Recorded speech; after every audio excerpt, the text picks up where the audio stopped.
Service in Norman has issued a tornado warning for northwestern McLean County in central Oklahoma, southern Oklahoma County in central Oklahoma, northern Cleveland County in central Oklahoma, until 3:45 p.m. Central Daylight Time.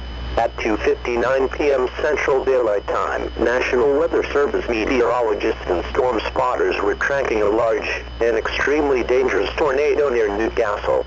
Doppler radar showed this tornado moving northeast at 20 miles per hour.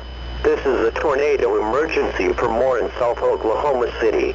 In addition to a tornado, large destructive hail up to tennis ball size is expected with this storm.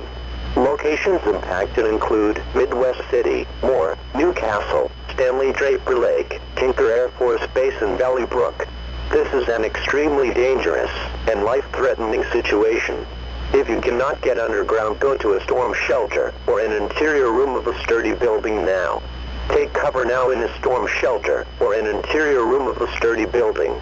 Stay away from doors and windows.